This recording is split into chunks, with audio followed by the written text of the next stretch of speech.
We sure do love to beat around the bush, don't we? To nibble around the edges and stop just short of mentioning the big Hungarian elephant in the room because we're afraid of what might happen if we do. Well, with that spirit in mind, I want to open tonight with the following 10 words.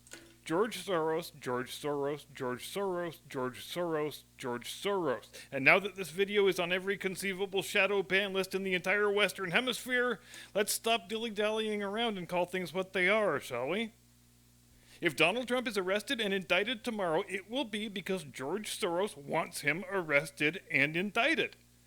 We can waste our time with all the window dressing in the world, but ultimately, this thing is going to have a singular, identifiable, verifiable cause, and his name, once again, if you missed it, is George Soros. You see, George Soros, he's on the wrong side of 90 at this point, and before he shuffles off this mortal coil, he would really very much like to see some of the fruits of his life's work. His life's work, as everybody knows, whether they choose to admit it or not, is destabilizing and wrecking civil society in the United States so that America loses its moral authority on the world stage, so America is then weakened strategically and militarily and ultimately knocked from its perch as the world's global hegemon, so that people like George Soros and Klaus Schwab can then swoop in to fill the resulting power vacuum and restore what they view as the proper order of the world, which is European aristocrats running everything just like they used to run everything.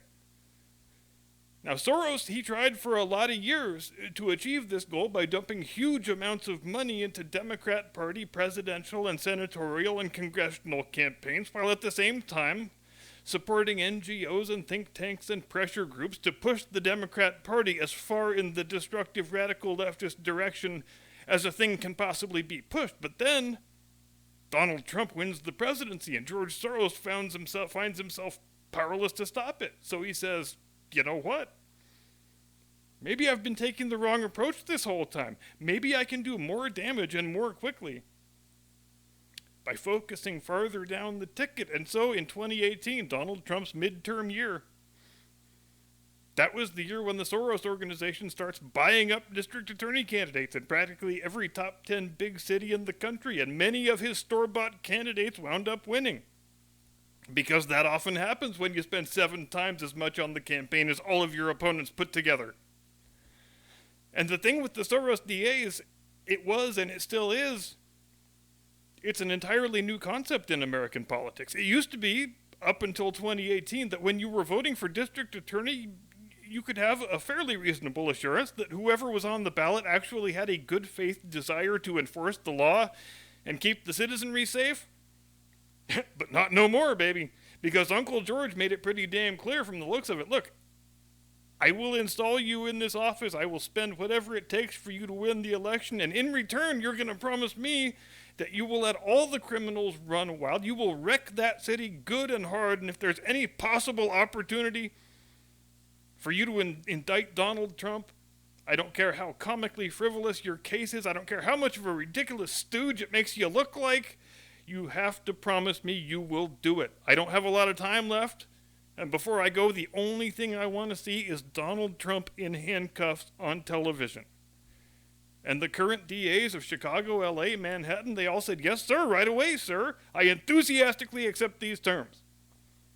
And so, despite being the most thoroughly investigated human being who ever drew breath on this planet, the object of more investigative man-hours by more organs of government than all other presidents combined, 2 fake impeachments, and God knows how many FBI false flag operations, the thing they're going to arrest Trump for is Stormy Daniels?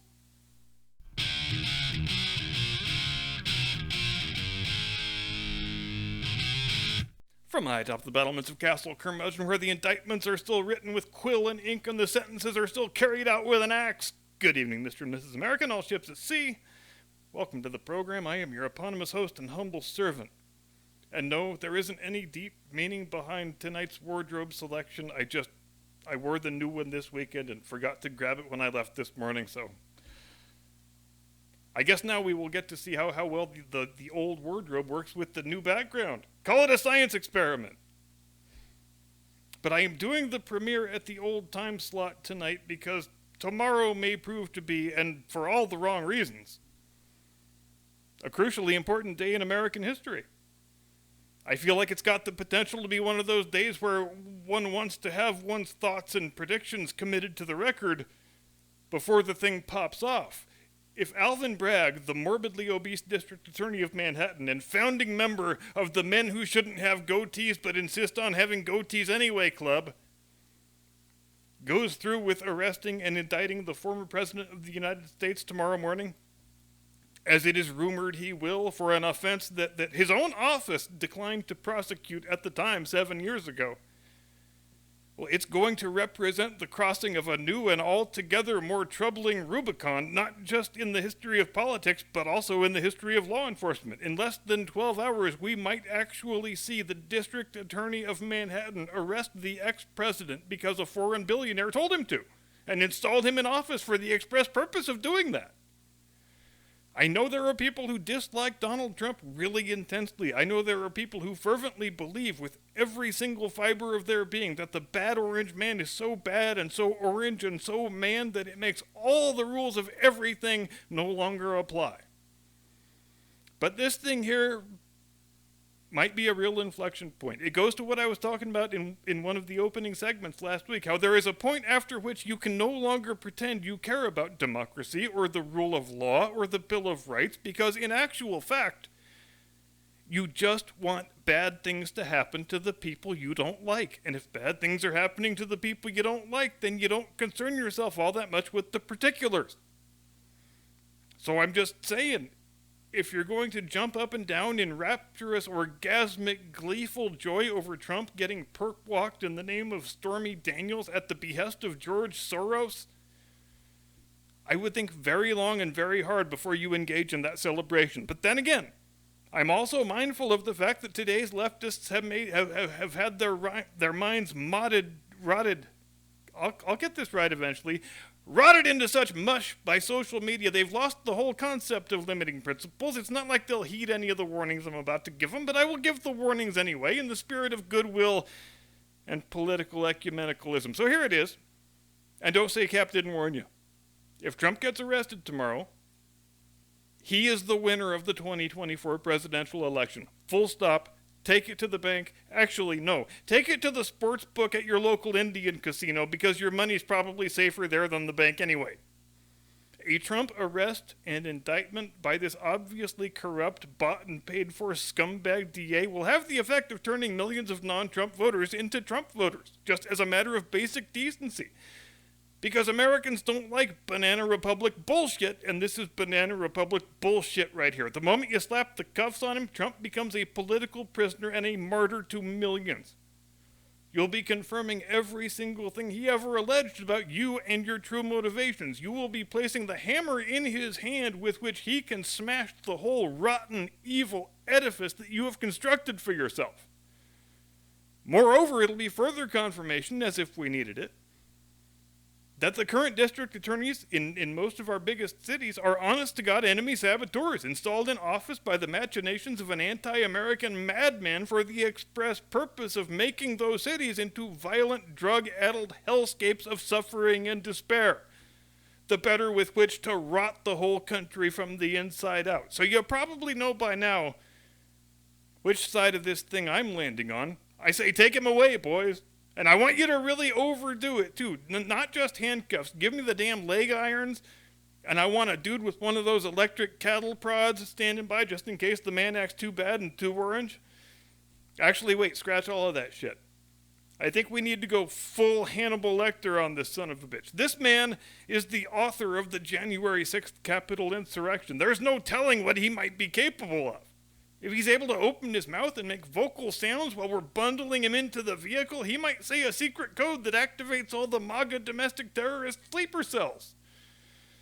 Wait, what'd you say, Jim Eagle? Oh, those guys are all FBI anyway? Fair point. So, we're going to need a ball gag and some duct tape and some blacked out swimming goggles so he can't make secret eye signals.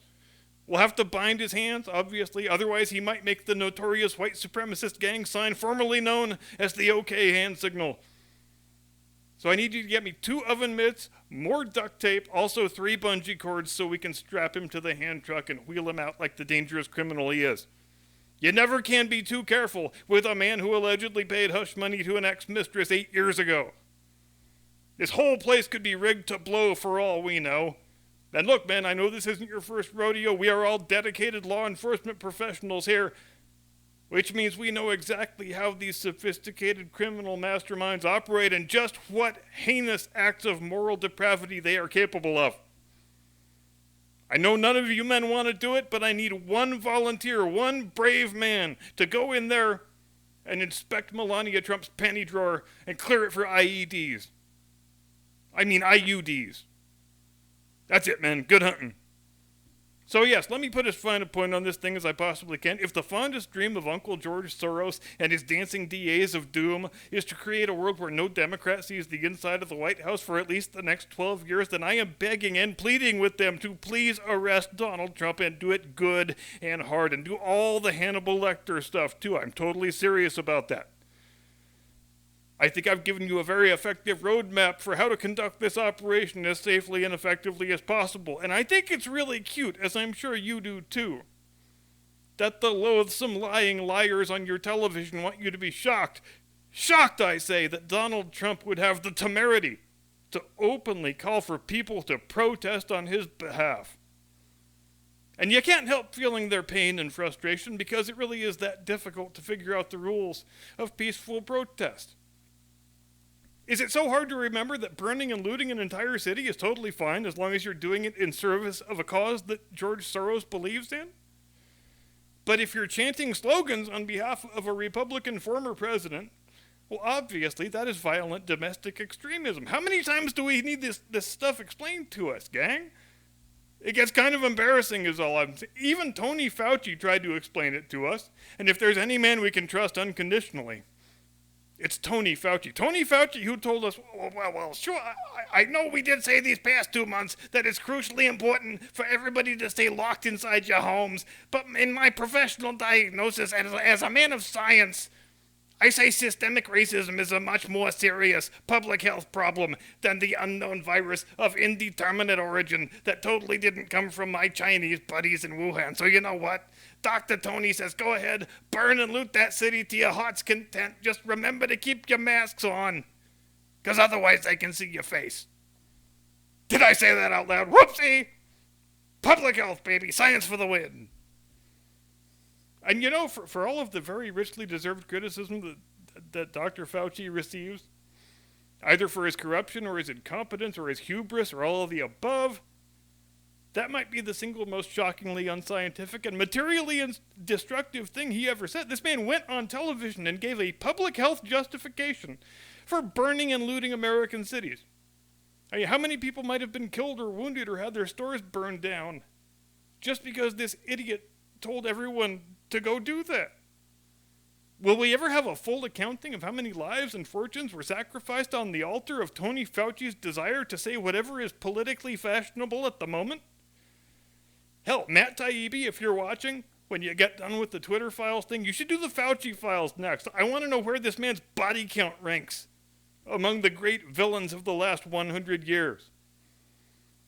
But there's a hell of a big common thread here, isn't there, don't you think? The people we have been conditioned to trust the most, the public health doctors, the district attorneys, the federal freaking Bureau of Investigation, just to name a few.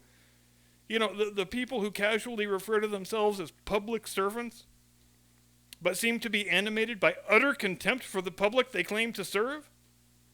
The people who wouldn't think twice about making you or me a political prisoner or even arresting the former president of the United States just because an evil Hungarian billionaire told them to. But you know me, I like it better when I know where things really stand. I like it when the worst people in the world show us exactly who the hell they are. I like it when bad people have to live in fear of good people because good people have the truth on our side. And there are lots of very rich, very powerful, very dangerous people who would love nothing more than to bundle people like you and me off to a prison camp and permanently remove us from the public square. But they won't ever win because we outnumbered them. And because the arc of history really does bend toward justice. So go ahead and arrest Donald Trump. See what happens. Thanks very much for watching. Have a pleasant tomorrow. See you next time. Do not comply. Get off my lawn.